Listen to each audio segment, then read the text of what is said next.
This weekend had a lot of shock results, a lot of big games, a lot of entertainment as well. You can say that for sure about this weekend. So let's start with the Premier League. First game of this match day with the Premier League was Chelsea West Ham. Now Chelsea at the start of the season, going into the season, with the laughing stock of not just the Prem. I felt like the whole of European football. I respect Enzo Maresca and what he's doing a lot. Like the signings sometimes don't make sense. I know for a fact it's Todd Bowley mostly doing the signings. So I don't even blame him for any of that. But what he's doing with the squad, his last job was getting Leicester promoted. This isn't Pep that every player's gonna bow down to him. That's not gonna happen. And he's managing to get the respect out of the players, the best out of the players, and even signing Sancho when you already have so much attacking talent was not needed at all. But he came there.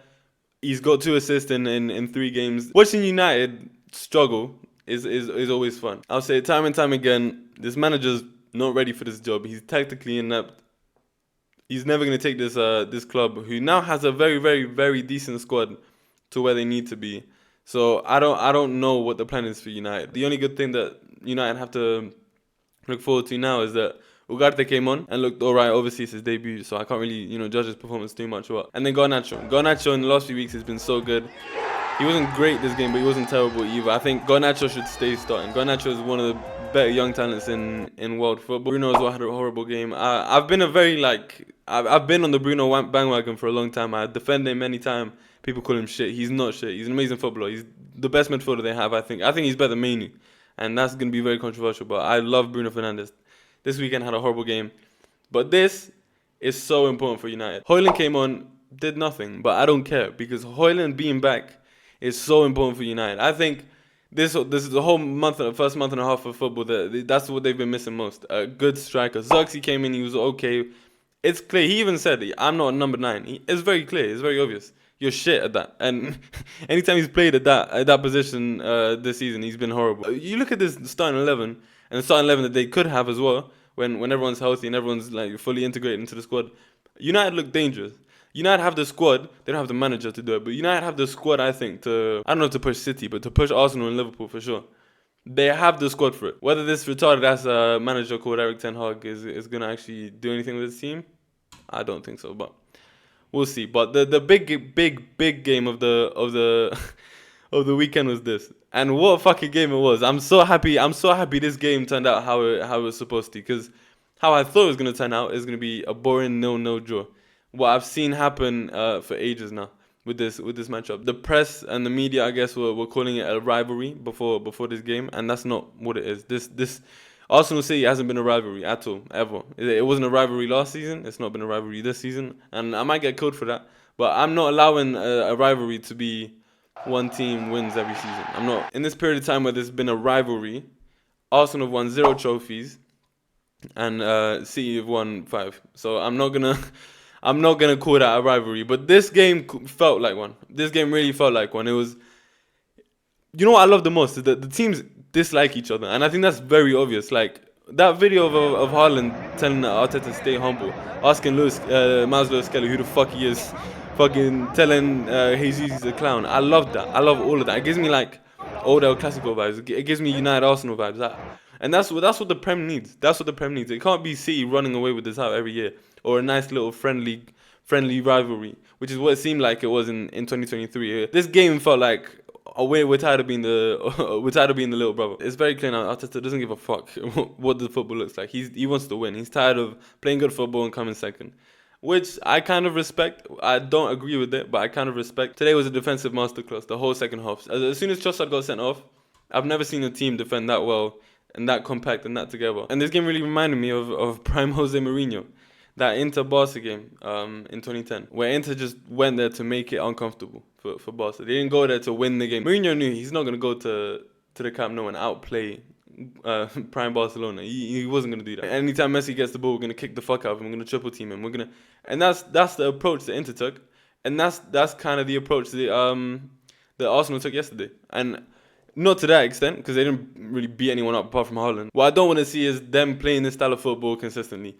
I need to see, I think to stay consistent and stay in the title race. Okay, against City, I understand. Against Liverpool, maybe I understand. But go and play the football that you showed me you can play in 2022-23 season, where that was probably you playing the best football in Europe. In La Liga this weekend, I feel like every week now is a test for both teams, for both Madrid and Barca. It's a test to see if Barca have had a freaky, like, good start, or if they're actually just that good at football. And it's a test if Madrid just had a bad start and they're still the super team that everyone thinks they are. It feels like every weekend is a test to see that. And the first game of the weekend kind of proved a bit of both. This is a fixture that Madrid always win. Because Espanyol hate Barca. Why would Espanyol want to help Barca win the league? Of course they wouldn't. But at one point it looked like they did. They were making it uncomfortable for Madrid. I don't see Madrid as still playing good football. Even against Stuttgart midweek. They won 3-1, ended up being comfortable. But it wasn't comfortable for the majority of the game. When Espanyol went 1-0 up, it wasn't like when Brentford went 1-0 up against City the other week, where the home fans are kind of just laughing like, it's calm. Like, oh, they scored. What the fuck are we doing? Oh, but we're going to win anyways, and we know we will. It wasn't, I promise you, it was not that feeling. It was actually, it felt uncomfortable. Like, from a Madrid standpoint, watching that game. It was uncomfortable. And then when Espanyol actually scored, I thought, okay, if they don't score before the 80th minute, is 100% they're dropping points. But then Vinicius came in and showed why he's one of the best wingers in the world. So like I said, every week is going to be a test for Madrid. How comfortable are you? This next weekend, they're playing Atletico Madrid. And speaking of Atletico, they drew away to Rayo Vallecano. This fixture last year, I think Atletico won like 6-7-0. Walk in the park. Rayo Vallecano are proven, and I've said this so many times, they're proven to be one of the most difficult mid-table teams in La Liga. Like, especially going away from home to them, all of the big teams struggle against. Because this Atletico team still has a lot to prove. Conor Gallagher's been amazing for them, but Julian Alvarez still non-existent. With the summer window they had, they should be way, way better than this. And with the start that Madrid had, they should have taken advantage of that. They're only 2 points behind them. They win this game, they go above them. They win this game, they go above them. It's so frustrating from Atleti's standpoint. The fact that they've also started slowly when they could have really taken advantage of that Madrid start. But the team who hasn't started and is still cooking in La Liga is Barca. If you want to see my full reaction to that game, I dropped a separate video on it. My favorite league in all of European football, for many reasons, but mainly because of its entertainment. And Italy had a few massive games this weekend. The first one I want to talk about is Roma. Roma fired De Rossi just last week, and they've been in a really, really tough spot. You see them in the table, they're 9th. This is their first win of the season, this whole season, their first win. For a club like Roma, who came off not a bad end to the season last year, still have a lot of talent. You look at their starting lineup. They just signed the La Liga top scorer, who's I called a flop. I called a one-season wonder because how shit he was in the Euros. Low-key proved me wrong. I think he already has 2-3 goals this season. Paulo Dybala still there. Mario Hermoso still there. El Shaarawy still there. Pellegrini still there. Angelino, Indica, and Mancini is a very good backline. I like Roma as a team. I think they still have a lot of talent, but De Rossi was just not getting what they needed out of them. And Ivan Juric has come in, and I'm not going to say too much because it's only their first game, but against the Udinese, who are, as you can see, 3rd in the league. But his first game in charge, it could have gone horribly wrong. And you know how cutthroat football has become. You have 2-3 bad games as your first games in charge. You're already under pressure. You could be gone by the end of the month. That's generally how football is. It's stupid because managers need time. Managers need, patience to integrate their style of football and get some of their ideas at least through to the players. You can't do that in 2-3 weeks. But first game 3-0, that's gonna give Juric a lot more breathing room to actually do what he needs over the next couple of months and hopefully get Roma back on track. I want to see Milan back fighting for the top. I want to see Lazio even. And speaking of Milan, what a fucking game. This was the game of the weekend by far. I know the Prem gave us Barclays Classic with the Arsenal game, but this game was literally like a basketball game. It was the most end-to-end football game I've seen in years. And when I said unexpected results this weekend, this is exactly what I mean. Going into this game, Inter were by far the favourites. They haven't lost this derby in, I think, like 4 or 5 years. It's been a very long time since Milan have been Inter. And Milan came off getting smacked by Liverpool in the Champions League, 3-1 at home. So I thought there was zero chance. That's what you get with derbies. That's what you get with, especially with Serie A. That's what you get with Italian football. The most unexpected, entertaining, wild shit. Milan have so much attacking talent. You look at the front 4 that they started of Rafael, Morata, Pulisic, and Tammy Abraham. They have so much threat going forward, and they showed that threat. Pulisic got that goal early, and they had good 10-15 minute periods of play where everyone was getting chances. Morata played, I think, really good yesterday. Leao got so many chances. He played like shit. I think I'm gonna have to make a video on Rafa Leao by himself, because he's been so disappointing in the first month and a half of the season. Tammy Abraham had that one sit that he just missed completely missed the target. And not just the starting 11, you have Chukwueze coming off the bench, Okafor coming off the bench. It's the attacking talent that Milan have is ridiculous. And then the midfield as well. Fofana was really good yesterday. Reinders, for me, really ran the game. It's such a hard game to control. The fact that it was so up and down, it was like a basketball game. And he managed to keep, anytime Milan had the ball, keep control of the game. Always made the right decision.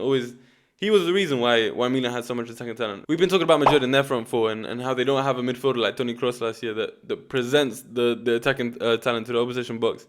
That's exactly what Reinders did yesterday. But it's funny that I'm talking about all this threat that Milan have, and it was Gabio, the fucking centre-back, who's been a Milan fan his whole life, that they got the winner. This is what I love about this. And Inter didn't even have like a bad game. Lautaro Martinez had a really good game, I thought. Di Marco was probably man of the match for Inter for me. I think every time I watch Di Marco play, I like him more and more. Everyone saw that banger he scored against France in the international break, but he's been doing similar things for Inter. He scored the goal today. One of those left backs that you're just like, the quality he has on the ball is ridiculous. He's like Trent, but on the left. That's the best way I can describe him. But I don't want to criticize Inter too much. I think there's just a great football game that it went Milan's way. It could have gone either way, I promise you. Once they go to 1-1, both teams had the same amount. The wild thing is, it's none of those teams that's top of the Serie A. It's Torino that's top. Torino are having one of those, here we go again with the Bologna, Girona, Leverkusen. They just out of nowhere just can't lose a game. Again, massive game. Hellas Verona is not a team to mess with. They beat Napoli 3-0 the first game of the season. When you look at the starting 11, Milinkovic, Savic, yeah, everyone knows about. But they have no, like, star power. They have no players here now. You're like, okay, they win you a game. Duan Zapata, maybe. He's the most known name here, but he's 33. Shea Adams coming off the bench. He's your power. He's your powerhouse off the bench. You got a goal yesterday, to be fair. It just makes no sense, and I hope they can keep this going, because this is gonna be again one of those fairy tale seasons, and you're gonna see half the starting 11 be in world class conversations by the end of the season if they keep this going. I think Paolo Vanoli's doing an amazing job. He's probably gonna end up being like a Thiago Motta that just stays 1 year, like Thiago Motta did with Bologna, and takes him to a Champions League, maybe. Speaking of surprise teams, another massive result going over to the Bundesliga this weekend. Stuttgart beat Dortmund 5-1. This Stuttgart team, I thought it was gonna be like Union Berlin. Union Berlin 2 years ago had an amazing season. I think finished second, third, or whatever. Got to the Champions League. The year after, lost a few of their players. And then last year finished mid-table. I thought Stuttgart were going to be the same. They finished above Bayern last season. Freak season from a club that was the season before fighting relegation. But they started the season really, really well. They went to Madrid and gave Madrid a game. They lost 3-1, but the scoreline is very deceiving. They had a really, really good game in Madrid. It was not even close. Like, at no point did I think Dortmund can actually do something with the game and come back. Dennis Undav has been ridiculous this whole season. He's going to get picked up by the end of the season 100%. So many teams that need a striker. Arsenal are dying for a striker. If they don't get Gyökeres next summer, and they don't even attempt to go for Undav, then they're not serious about winning trophies. But Dennis Undav has been absolutely cooking. And again, like Leverkusen, like Girona, I just like Bologna. I love teams that, when they're not supposed to be up here. Stuttgart are not supposed to be in the Champions League, but they are, and I fucking love it. But before the season, I predicted Bayern were going to be favourites, and it's definitely looking like that. They haven't dropped a game this season. Won 5-0 this weekend. Looking really, really good. And then just behind them, having only lost one game, this fucking annoying ass fucking team. Because look at what happened again this weekend. Why does Leverkusen keep doing this? This was an amazing game. This is such an entertaining game. But you knew once that 3-3 came, you already know what's going to happen. They're not going to score. Because the 3-3 came very early. It was the 50th minute or something like that. 3-3 came early. You know they're not going to score in the 60th minute or 70th or 80th. They're going to score in the 93rd minute. They always do. They always wait. And that's exactly what happened. Boniface ended up getting a goal in the last minute. All top 4 leagues this weekend had a game where you were like, that's a banger of a game. Let's hope it keeps going like this. Let's hope we don't get any more major injuries with the schedule that we've got going on now, because La Liga again is now midweek. We've got Champions League again in a couple of weeks, and then another international break, which all players are gonna have to go to. Let's hope that the teams can stay healthy and the level of football can keep going like this, because watching football right now as a fan is you can't get enough. You actually can't get enough. I hope the players can keep up. Thank you for watching. If you did enjoy, you know what to do, and see you in the next one.